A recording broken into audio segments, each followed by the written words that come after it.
अनिल कुमार जी हमारे साथ हैं, साइंस एंड टेक्नोलॉजी मिनिस्टर है उत्तर प्रदेश के।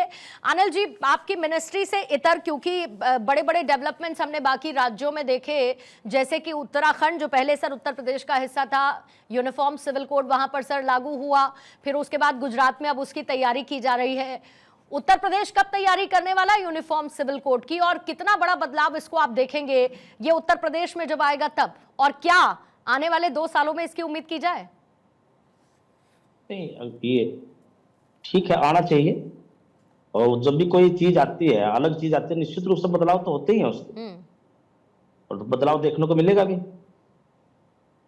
लेकिन कितना पेस के साथ आपकी सरकार इसको लेकर आगे बढ़ेगी, क्योंकि ये तो बीजेपी का सर एक बहुत पुराना वादा था यूनिफॉर्म सिविल कोड का, जिसमें हमने एक राज्य में इसको इसके साथ आगे बढ़ता हुआ देखा। तो क्या योगी सरकार और आपकी पूरी की पूरी कैबिनेट इसको पेस अप करना चाहती है? देखिए, हम लोग एनडीए में घटक दल हैं, राष्ट्रीय लोक दल के तौर पे, और ये मान लो जब बीजेपी इसको लेके आएगी, तभी इस पर डिसीजन होगा। एब्सोल्युटली। जब इस पर जब आएगा ना, तब इस पर डिसीजन होगा। अब इसके विषय में इतने एडवांस नहीं, बिल्कुल मैं समझ सकती हूँ। मैं तो विजन के तौर पर इसको समझना चाहती थी कि कैसे इसको तैयारी आप कर रहे हैं, लेकिन एक किसानों का सर बड़ा मुद्दा मीनवाइल रहा, और किसानों की नाराजगी उसको कैसे, और आप लोग तो किसानों के हित के लिए लगातार आपकी पार्टी भी काम करती रही है। ऐसे में आपको लगता है कि किसानों की नाराजगी को आपकी सरकार ने, आप घटक दलों ने मिलकर पूरी तरीके से दूर कर लिया है, या और कोई संभावना? क्योंकि हम तो सेंट्रल बजट में भी देखते हैं, यूपी के बजट में भी देखते हैं कि आप लोगों ने किसानों को लेकर भी बड़े ऐलान किए। तो आपको लगता है कि अभी कुछ और जो करना बाकी हो? देखो, किसानों के लिए वैसे तो बहुत कुछ करना बाकी है। जो पूर्ववर्ती जितनी सरकारें रही उन्होंने किसान के लिए कुछ नहीं किया, किसान को हाथ फैलाने के लिए अपने सामने मजबूर किया। कुछ पॉलिसी एनडीए की सरकार में आई है अच्छी, जिनसे किसान कुछ मजबूत हुआ है। अभी भी किसान वर्ग के लिए कुछ और भी ज्यादा करने की जरूरत है। देखो, किसान मसीहा चौधरी चरण सिंह जी, उनको भारत रत्न अगर देने का काम किया है तो आदरणीय प्रधानमंत्री मोदी जी ने किया है, और ये बड़ी बात है। मतलब जो पहली सरकारें थी वो चौधरी चरण सिंह जी का नाम तो लेती थी, किसानों का नाम तो लेती थी, लेकिन जिस विचार को लेकर किसान आगे बढ़ता है उस विचार को उन्होंने सम्मान देने का कभी काम नहीं किया।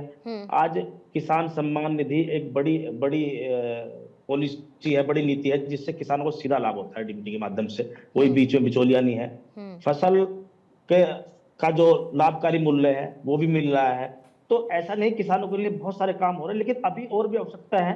राष्ट्रीय लोकदल के दिमाग में भी बहुत सारे सुझाव हैं। हम लोग लंबे समय तक विपक्ष में रहे, 2007 से उत्तर प्रदेश में विपक्ष में थे और केंद्र में भी लगातार विपक्ष में रहे। लेकिन मैं ये कह सकता हूं, ये जो चौधरी चरण सिंह जी का जो परिवार है, आदरणीय चौधरी जैन जी जिसको आज लेकर चल रहे हैं, जिस विचार को लेकर चल रहे हैं, ये लोग यूपी की सरकार में मिनिस्टर रहे, यूपी की सरकार में भी रहे हैं, एनडीए की सरकार में भी रहे, आज भी हम लोग एनडीए में हैं।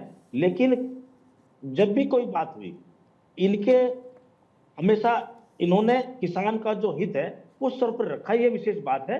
तो आज चौधरी जैन जी केंद्र मिनिस्टर है, मैं यहाँ से उत्तर प्रदेश में मिनिस्टर है, तो किसान के लिए जो भी बातें हैं निश्चित रूप से लेकर हम लोग जो है आगे बढ़ रहे हैं। लेकिन आपके एक दिल की बात अनिल कुमार जी मैं समझना चाहती हूँ, आपको लगता है कि साइंस एंड टेक्नोलॉजी के लिए, इस मिनिस्ट्री के लिए थोड़ा सा बजट को अपना दायरा बढ़ाना चाहिए? इस बार बजट में माननीय मुख्यमंत्री जी इस बार हमें इस विभाग को बजट दिया है। पहले जो विभाग था, मान लो ज्यादातर ये विभाग जो है एडिशनल विभाग दूसरे अन्य मंत्रीगणों के पास रहा है। इस बार ये इंडिपेंडेंट रूप से माननीय मुख्यमंत्री जी ने हम लोगों को जिम्मेदारी दी है, और मैंने इसमें काफी काम किया है, ऐसा नहीं, मैं काफी मेहनत कर रहा हूँ। देखो, साइंस एंड टेक्नोलॉजी जरूरी है। किसी भी चीज को तेज गति से अगर उसमें आगे बढ़ाना है तो उसको टेक्निक रूप से आगे बढ़ा सकते हो, तो साइंस एंड टेक्नोलॉजी के बगैर तो कुछ बढ़ नहीं सकता। तो निश्चित रूप से इस विभाग पे अच्छा काम होना चाहिए। कुछ दिमाग में मेरे भी आइडिया हैं, कुछ लोगों को सुझाव हैं, उन्होंने लेकर हम लोग काम कर रहे हैं, तो निश्चित रूप से इस विभाग में अब अच्छा होगा। नहीं, विभाग में तो सर अच्छा होगा ही, लेकिन एक और बात है, क्योंकि अभी हम लोग देख रहे हैं वक्फ संशोधन बिल भी पेश होने की खबर है, ऐसे बहुत सारे चेंजेस, लेकिन हमेशा उत्तर प्रदेश बड़ा सेंटर में आ जाता है इन सब चीज़ों को लेकर। उत्तर प्रदेश से निकले, मुझे याद है कि सर जब ऐसे बहुत सारे मदरसे थे, मदरसों को लेकर जो जांच की गई और वो उनका उनका उनका वेरिफिकेशन किया गया, उनकी पूरी बाकायदा लिस्ट तैयार हुई, तो ऐसे में ना इन सब मामलों में उत्तर प्रदेश बड़ा सेंटर में आ जाता है, क्यों? देखो ऐसा है ना, सेंटर में हम लोग नहीं लगते, सेंटर में विपक्ष लगता है। अभी आप देख लो, औरंगजेब को कौन लेकर आया? कोई एनडीए किसी नेता ने औरंगजेब का नाम लिया? औरंगजेब का नाम अबू आजमी ने उठाया, अबू आजमी उन्हें कब्र से उठा के लाए हैं। भाई जब कोई बीच में कहीं कोई मीडिया के मध्य कोई बात आएगी तो जवाब तो सत्ता पक्ष देगा ही देगा उसका, और सही तथ्यों का आधार पर देगा। तो उठा के तो यही लोग, इनको डर है इस बात का, ये जो है ना, ये राजनीति करते हैं जो है हिंदू मुस्लिम की, ये मतलब इस तरह की राजनीति करते हैं, धार्मिक आधार पर राजनीति करते हैं। तो ये इनको डर लगता है कि मुस्लिम समाज कहीं भारतीय जनता पार्टी को वोट देना। अभी उपचुनाव हुआ है, उपचुनाव में कुंदरकी है, मीरापुर है, वहां मुस्लिम समाज ने वोट दिया। इनको डर है कहीं वापस ना चला जाए, तो इसलिए कभी औरंगजेब को लेकर आते हैं, कभी मदरसों को लेकर आते हैं। वक्फ की बात आप कर रही है, वक्फ में संशोधन हो रहा है, वक्त में संशोधन हो रहा है, कोई ऐसी बात नहीं, संशोधन तो समय अनुसार होते रहते हैं, हर चीज में, संविधान में संशोधन होते हैं। लेकिन इसी एक संशोधन को लेकर विरोधाभास, इसी एक संशोधन को लेकर विरोधाभास बहुत है। और रानल जी, बीच में कई ऐसे बयान आए जिसमें अखिलेश यादव की तरफ से यहां तक कह दिया गया कि भाई योगी सरकार को एक अलग से मिनिस्ट्री बना लेनी चाहिए और उसका नाम रख देना चाहिए धमकी मंत्रालय। उनको ऐसा लगता है कि जो आपकी सरकार है वो हर एक बात को लेकर धमकी देती है, तो उन्होंने कह दिया एक धमकी मंत्रालय भी वो बना ले। और इसका जाहिर है कि उनका आधार रहा संभल से लेके और फिर अभी नेजा मेला, बहराइच, ये तमाम वो घटनाक्रम रहे जिसके आधार पर उनका ये एक बयान सामने आया था। तो इसको किस नजरिए से आप लोग देखते हैं और इसको सॉल्व करने के लिए आगे बढ़ रहे हैं? देखो ऐसा है, जब कोई व्यक्ति, कोई पार्टी लंबे समय तक सत्ता से बाहर रहती है, फ्रस्ट्रेटेड भी हो जाती है। 2012-17 के बाद से लोग बाहर हैं, आगे भी कोई उम्मीद की किरण नजर नहीं आ रही। अभी 2024 के चुनाव में उन लोगों ने संविधान को लेकर, आरक्षण को लेकर कुछ लोगों को भ्रमित करने की कोशिश की। मैं मानता हूं कुछ लोग उनके बहकावे में आए और एनडीए कुछ नुकसान हुआ। उन लोगों को नहीं उम्मीद होते, मतलब उन्हें उम्मीद नहीं थी कि हमें इतना बड़ा फायदा होने वाला, उन्हें फायदा हो गया।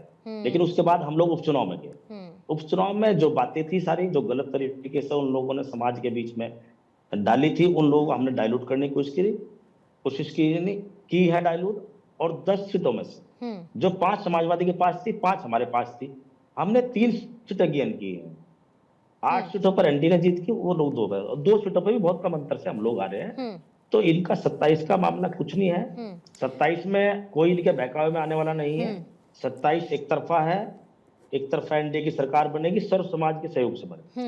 लेकिन जो लोकसभा चुनावों के दौरान उत्तर प्रदेश में हुआ अनिल जी, उसको आप इनके फायदे के तौर पर ज्यादा देखते हैं या फिर अपना नुकसान आप ज्यादा बड़ा देखते हैं? क्योंकि उसके बाद एक नैरेटिव लगातार बिल्टअप हुआ सर, और कहते हैं कि वहीं से निकलकर केंद्र तक का रास्ता जाता है। तो ऐसे में एक नैरेटिव तो बिल्टअप करने की कोशिश। हमारा कोई इसमें नुकसान नहीं है। मैंने आपको कहा कुछ लोग भ्रमित हुए थे आरक्षण को लेकर, संविधान को लेकर। जितने संविधान और आरक्षण के खिलाफ कांग्रेस और समाजवादी पार्टी है, इतना खिलाफ कोई नहीं है, जहनीत से खिलाफ है लोग। मैं जब 2012 से लेकर 17 तक की समाजवादी पार्टी की सरकार थी, तब मैं एमएलए था उस समय विपक्ष में जी। मैंने देखा है इन्होंने किस प्रकार जो है संविधान पे कुठाघात किया, आरक्षण पे। रिजर्वेशन इन प्रमोशन का बिल था, उसको इन्होंने एक दलित एमपी से फड़वा दिया था अपने संसद भवन में। इस तरह की साजिश ये लोग रचते हैं। तो ये कहां से संविधान के पक्षधर हो गया और कहां से आरक्षण पक्षधर हो गए? इन्होंने तो हमेशा आरक्षण खत्म करा, हमेशा आरक्षण के खिलाफ रहे हैं। जिन आज बहुजन महापुरुषों की बात करते हैं, डॉक्टर अंबेडकर की बात करते हैं, आज मान्यवर काशीराम की बात करते हैं, सबसे पहला हथौड़ा चलाने वाले जो समाजवादी पार्टी की सरकार 2017 में आई थी, तो बहुजन नेता बहन मायावती जी की मूर्ति पर सबसे पहले हथौड़ा चलाने वाले यही समाजवादी पार्टी के लोग थे। आज ये बहुजन हितैषी हो गए, आज ये मान्यवर काशीराम को मानते हैं, आज ये डॉक्टर अंबेडकर को मानते हैं। जी। क्या करें? बिल्कुल सर, क्या करें अब ये तो आप तय करिए, क्योंकि चुनावों में तो आपको उतरना है, आपको कैसे नहीं, हम लेके लोग जाना है, तो क्या सही करना बात है। ले हम तो सही बात हम तो सही बिल्कुल। बात लेकर जनता के बीच में उतरेंगे, और जी। हमें उम्मीद है उत्तर बिल्कुल, प्रदेश और की सबसे जनता बड़ी जो बात तो सर ये है तो साथ देखिए रहेगी। सेंट्रल से ही आता है आपके यहाँ कि भाई जो काम कर रहे हैं सबसे प्रायोरिटी पे ये होना चाहिए कि आपने जो काम किया उसको जनता तक पहुंचाया जाए, जी, उनको ये बताया जाए कि न सिर्फ राज्य सरकार है बल्कि केंद्र की सरकार उनके लिए क्या कर रही है और कैसे डबल इंजन की सरकार काम करती है।